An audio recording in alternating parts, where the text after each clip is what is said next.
Hello everyone, welcome to Daily Current Affairs Analysis at Advait IAS Academy. Today is 22nd July 2025 আৰু আজি current affairs আমি discussion কৰিম prelims and main specific. Okay, আজি আমি দুটা টপিকে important ডিসকাশন কৰিম. প্ৰথম টপিকটো হৈছে আমাৰ this topic as we have seen নিসাৰ GS3 কাৰণে important হয় science and tech. Okay, এটো কি হয় যে আমাৰ ইসৰো আৰু নাসাৰ ফাৰ্স্ট এবাৰ জয়েন্ট স্যাটেলাইট মিশন হয়.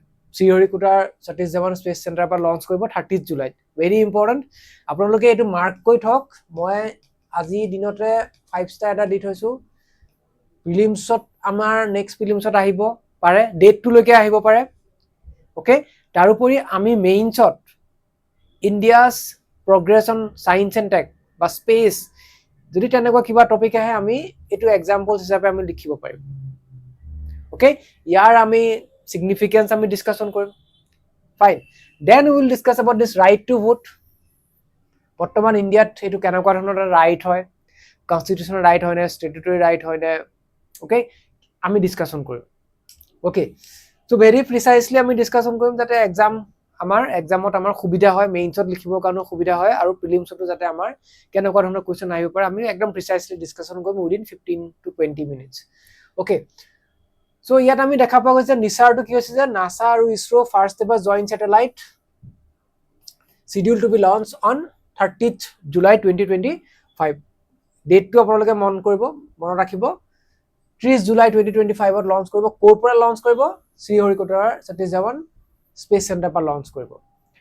ওকে, সো ইয়াত কিছুমান আমাৰ সাইন্টিফিক কিছুমান ডাটাও আছে, কি ফিচাৰ্স এইবোৰ আমি হয়তো পৰীক্ষাত লিখিব নোৱাৰিবও পাৰো বা এইবোৰ মেইনছত নাহিবও পাৰে. এলবেন এসএআৰ, এসবেন এসএআৰ এইবোৰ কি হয় ইমান বেছি ডিটেইলছত আমি জানিব দৰকাৰ নাই. ওকে, যেহেতু আমাৰ general studies point of view পৰা আমি পঢ়ি আছো. ওকে, বাট মোস্ট ইম্পৰ্টেণ্ট কথাটো হ'ল যে নিসাৰটো হয় কি, কোনকিটা স্পেচ অৰ্গানাইজেশ্যনে মিলি পেলাই লঞ্চ কৰিছে সেইটো ইম্পৰ্টেণ্ট, ক'ৰ পৰা লঞ্চ কৰিব, কেতিয়া লঞ্চ কৰিব আৰু ইয়াৰ সিগনিফিকেন্স কি হয় সেইটো ইম্পৰ্টেণ্ট. ওকে, এই মাছটো এতিয়া সাপোজ দিস মাছ ইমানটো আমি হয়তো মনত ৰাখিব নোৱাৰিব পাৰো, পৰীক্ষাত এনেকুৱা ধৰণৰ নুসুধিব পাৰে দেই যে 2392 kg total mass of the satellite. এইটো আমি মনত ৰখাটো ইমান এনেকুৱা ধৰণৰ ইমান ইজি নহয় মানে গেটিং. সো সেইবোৰতকৈ আমাৰ কাৰণে ইম্পৰ্টেণ্ট দ্যাট ডেট, স্পেচ আৰু কোনকিটা আমাৰ স্পেচ অৰ্গানাইজেশ্যনে মিলি পেলাই এই স্যাটেলাইটটো লঞ্চ কৰিছে. ওকে, ইয়াৰ মেইন অবজেক্টিভটো আমি চাম যে মেইন অবজেক্টিভটো কি হয়, all weather day and night imaging কৰিব, ৱেডাৰ ফৰকাষ্টিং, আৰ্লি ৱাৰ্নিং সিস্টেমটো আমাৰ আৰু বেছি ষ্ট্ৰেংথেন কৰিব, গ্লোবেল স্কেন এভৰি 12 days, তাৰোপৰি ৰিয়েল টাইম ডাটা প্ৰভাইড কৰিব, offer real time data for scientific and practical এপ্লিকেশ্যনৰ কাৰণে ৰিয়েল টাইম ডাটা প্ৰভাইড কৰিব.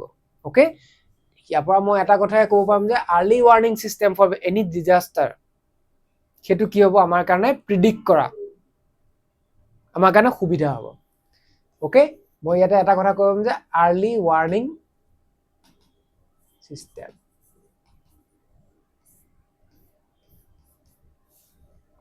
strengthen কৰিব. Okay, scientific and strategic application, ইয়াৰ এপ্লিকেশ্যনবোৰ ক'ত আমি দেখা পাম. ওকে, এটা নিসাৰ যিটো স্যাটেলাইট আমি লঞ্চ কৰিব গৈ আছো তাৰ আমাৰ এপ্লিকেশ্যনবোৰ আমি চাব লাগিব. ক্লাইমেট চেঞ্জ ষ্টাডিজ আমি ইয়াত ইউজ কৰিব পাৰিম because of real time data. Climate change, agriculture monitoring, এগ্ৰিকালচাৰত আমি ইউজ কৰিব পাৰিম. Okay, shoreline and ship detection, storm characteristics, cyclone, okay, surface water resource mapping, okay, disaster response, earthquake, landslide, flood এইবোৰত আমি প্ৰতিটো আমাৰ ডিজাস্টাৰ ৰেসপন্সতে আমি কি কৰিব পাৰিম যিবোৰ ডাটা আমি আহিব. Okay, that real time data, it is very important. Real time data এইবোৰ আমি আৰ্থকুৱেক হওক, লেণ্ডশ্লাইড হওক, flood, cyclones, any other disaster mitigate কৰাত আমাক কি কৰিব, আমাক হেল্প কৰিব. Okay, track vegetation changes and forest biomass, glacier and ice movement. Okay, so এইবোৰ these are the application মনত ৰাখিব দেই, পৰীক্ষাৰ কাৰণে বহুত ইম্পৰ্টেণ্ট, আমাৰ আপকামিং মেইনছৰ কাৰণেও ইম্পৰ্টেণ্ট. নিসাৰ ওপৰত ৰাইট এ শ্বৰ্ট নোট বা discuss the application and significance of NISAR আহি যাব পাৰে. তেতিয়া আমি ইন্ট্ৰডাকশ্যন লিখি পেলাই আমি এপ্লিকেশ্যনছবোৰ লিখিব লাগিব, কোৰ অবজেক্টিভ কি হয়. ইয়াতে আপোনালোকৰ কাৰণে কিৱৰ্ডছটো হৈছে যে real time data provide for scientific applications. Getting? Okay. And provide all weather day and night imaging পঠাই থাকিব all weather day and night imaging কৰিব significance for India and the world significance to এটা আমি চাম যে enhance India's capability in remote sensing and disaster management India disaster management at বহুত খিনি কি হ'ব enhancement হ'ব climate resilient natural resource planning infrastructure development okay various infrastructure development project বনোৱাত DPR বনোৱাত কি কৰিব সাপোৰ্ট কৰিব আৰু সাইন্টিফিক এড পাব যে কেনেকে various infrastructure যিবোৰ আমাৰ ক্ৰিটিক্যাল ৰিজনত আমি বনাব লাগিব ৰেলৱে কানেক্টিভিটি ব্ৰিজ হক বা এয়াৰপোৰ্ট হক বা any other major infrastructure development okay তাৰ কাৰণে আমি কি প্ৰিকশনস ল'ব লাগিব তাৰ উপৰি আমাক ইয়াটো হেল্প কৰিব এনভায়ৰনমেন্টাল ইম্প্যাক্ট এসেসমেন্টটো সহায় কৰিব ওকে আপোনালোকে যেটা মেইনছত লিখিব এটো এটা very common term in ethics paper case studies EIA okay so EIA টো আমাক হেল্প কৰিব to getting real time data EIA টো আমাক কোড কৰিব যে ৰিয়েল টাইম ডাটা পোৱাত আমাক হেল্প কৰিব okay very important reflect deep তাৰ উপৰি আৰু ইন্ডিয়া US ৰ আমাৰ টেকনলজিক্যাল কোঅপাৰেচনটো আমাক ডিপেন্ড হ'ব আৰু বেছি গভীৰ হ'ব ইন্ডিয়া US ৰ technology কোঅপাৰেচনটো support India's commitment under Paris Climate Agreement and SDG 13 climate actions okay these are the significance of this scheme yata eta important document eta dia goise apnalok karone je India space exploration ot etialoke ami ki achieve koisu from 1963 pora from this up to this okay ISRO formula ama 1969 ot Rakesh Sharma কথা আমি লিখিম okay এই ডাটাবু বহুত important আপোনালোকে note down কৰি থব পাৰে কাৰণ মেইনছ আনসাৰ ৰাইটিংৰ as a value addition we may use this things কাইলে আমাক মেইনছত কোৱেশ্চন খুদিব পাৰে যে discuss the India's space exploration তেতিয়া আমি ইয়াৰ পৰা ষ্টাৰ্ট কৰিব লাগিব from 1963 ফাৰ্স্ট এবাৰ ৰকেট লঞ্চ কৰিছিলো 1969 ত ইসৰো আমাৰ ফৰ্মুল আৰু আজি আমি আপ টু 2025 ত যে আমি নিসাৰ পঠাইছো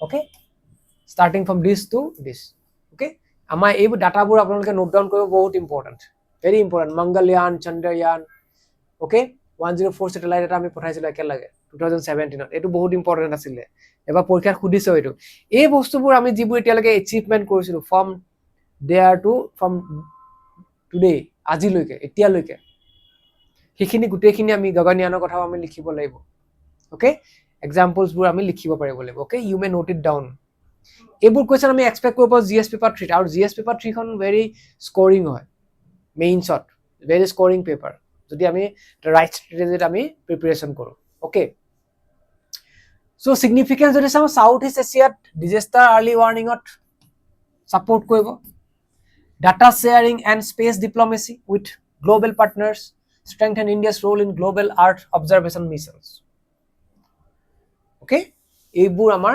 geopolitical and strategic relevance for India we can write about these things significance ami likhibo parim so this is one main practice question regarding this topic which you may try okay fine so next ami discussion korim right to vote in India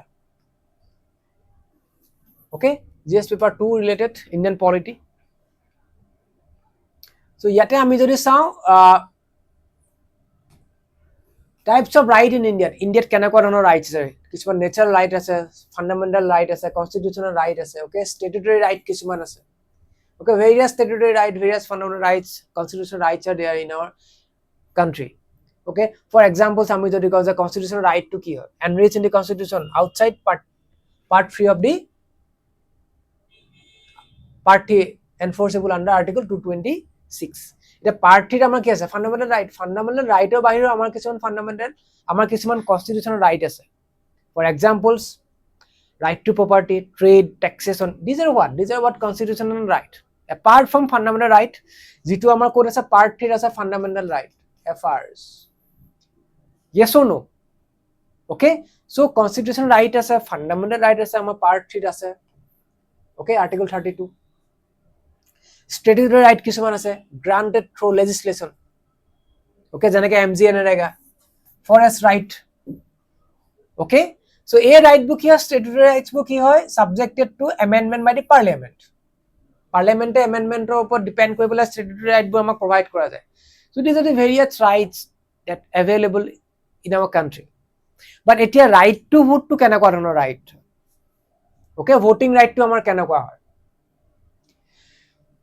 এতিয়া constitutional provision যদি চাওঁ আমাৰ right to vote আমাৰ কি আছে যে according to article 326 এটো পৰীক্ষাত আহি থাকে article 326. Okay, guarantees universal adult franchise. যে 18 বছৰ সমান বা তাতকে ওপৰৰ মানুহে কি দিব পাৰে আমি ভ্যালু দিব পাৰে unless disqualified. তে সকলো মানুহে আমি কি দিব পাৰো all citizen হ'ব লাগিব কিন্তু এটো ইম্পৰ্টেন্ট যে citizen of India হ'ব লাগিব all the citizens of India 18 years and above তেওঁলোকে কি দিব পাৰিব ভোটিং কৰিব পাৰিব এটো according to article 326 adult franchise. Okay, enabling laws যদি চাও আমাৰ আৰু কিছুমান laws কিছুমান আছে representation RP Act 1950 মেইনছ জুনে লিখিছো আমি গম পাম RP Act আৰু provisions বোৰ আহি থাকে RP Act 2000 RP Act 1951 details voting rights and disqualifications এইবোৰ সব আমাৰ RP Act ত লিখা আছে. Okay, provision of article 326 of the Indian constitutions সেই মতে আমাক adult franchise আমাক দিয়া গৈছে 18 and above.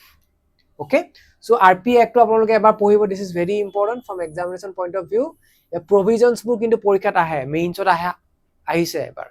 Okay, আৰু ডাইৰেক্টলি এটো আমাৰ সিলেবাসত মেনশন কৰা আছে RP Act ৰ কথা 1951 ডাইৰেক্টলি আমাৰ সিলেবাসত মেনশন কৰা আছে জুনে প্ৰিলিমছ পাস হৈছো আমি এবাৰ মেইনছৰ কাৰণে RP Act ৰ সিগনিফিকেন্স বা ফিচাৰ্স সমূহ আমি চাই যাব লাগিব এবাৰ আমাৰ 2020 মেইনছত আহিছে আই থিং ফিচাৰ্স বোৰ আপোনালোকে এবাৰ চাব দেই বহুত ইম্পৰ্টেন্ট ৰিপিট কৰে কেতিয়াবা কোৱেশ্চন বোৰ এবাৰ আহিছে এটো. ওকে, judicial interpretation কি আহিছে right to vote ওপৰত. Okay, this পুন্নুস্বামী কেছত কি আহিছে 1950 it is a statutory right. Okay, according to PUCL case কৈছে যে justice Reddy call it constitutional right. Okay, Raja Bala কৈছে যে declare this is a constitutional right. Okay, various আমাৰ যিবোৰ আমাৰ জাজমেন্ট আহিছে from 1952 পৰা so কেতিয়াবা কৈছে statutory right according to that case and আমাক 2003 কৈছে যে এটো কি হয় এটা constitutional right হয় according to PUCL case. Raja Bala case আহিছে যে this is also a division bench পৰা আহিছে যে it is a constitutional right. এইবোৰ আমি লিখিব পাৰিব লাগিব যে কোনটো জাজমেন্টত right to vote আমাৰ কি স্ট্যাটাস দিয়া গৈছে statutory status code দিছে constitutional right code দিছে সেইবোৰ আমি লিখিব লাগিব আৰু এটা ইম্পৰ্টেন্ট টপিক হয় আমাৰ কাৰণে. ওকে, অনুপ বাৰ্ণাৱাল কেছত আমাৰ কি আহিছে যে মেজৰিটি ভিউ কৈছে যে this is a statutory right again 2023. Okay, current legal position যদি আমি চাও the right to vote is a statutory right currently it is a statutory right granted under RP Act saved by article 326 subject to reasonable restrictions. Okay, legal position যদি চাও এটো কি হয় এটা আমাৰ statutory right হয় current it is a statutory right under RP Act representation of the people act tomorrow এটো কি হয় এটা statutory right হয়. Okay, why reconsider this status of right to vote এটো আমি কিয় কনসিডাৰ কৰিব লাগে reconsider কিয় কৰিব লাগে যে because you know voting is to কি আমাৰ free and fair electionৰ এটা কি হয় intrinsic part হয়. Okay, which form the part of the basic structure doctrine of our constitution. It links with the freedom of expression, strengthen the case of elevating to the constitutional or even fundamental right. Okay, protecting this right is crucial amidst rising concern over voter disfranchisement, disinformation and electoral manipulation. Okay, so because of these reasons etu kotha ami ko pa je right to vote to ami ako reconsider koribo lage. Okay, so way forward ki koribo laibo the Supreme Court should consider elevating the right to vote to constitutional right. So ami etu statutory right or to constitutional right hisabe ami ki kobo laibo elevate koribo laibo promote koribo laibo by the Supreme Court, recognizing its central role in demographic governance or in democratic governance. So jitu amar already ami last class ot kios last ami ki saisu je sauk iyate so this is what right to vote current it is a statutory right according to RP Act. Representation of the People Act মতে it is a statutory right. But এটো আমি reconsider কৰিব লাগে from statutory right to what? Constitutional right. আৰু এটো কোনে কৰিব? Supreme Court এ কৰিব. Okay? So কিয় ইয়াক আমি reconsider কৰিব লাগে? Because of this reason. Free and fair election কথা আমি ক'ব পাৰো. Freedom of expression কথা ক'ব পাৰো. Okay? Constitutional or fundamental right. Okay? So etu ami elevating to constitutional and fundamental right la ami right to vote to elevate kobo lage ba promote kobo lage aru etu kune kobo amar Supreme Court e kobo this is in way forward. Okay? To conduct free and fair election. Etu ami free and fair election kotha ami free and fair. Okay? Electoral reform must ensure transparency, inclusivity, legal clarity in voting rights and voter registration process. So these are the way forward. The election process to transparent hobo laibo, inclusive hobo laibo. Transparent, inclusive and legal clarity thakibo laibo ta. Okay? In voting rights, voter registration process. Voting right e hok ba voter registration process e hok. Iyat ki thakibo laibo transparency thakibo laibo. Legality থাকিব লাগিব আৰু কি থাকিব লাগিব এটা inclusivity থাকিব লাগিব কাকো আমি এৰি পেলাই আমি কৰিব নোৱাৰো so this is about today's class my dear students okay so this is one mains practice question which you may try okay thank you everyone for joining the class thank you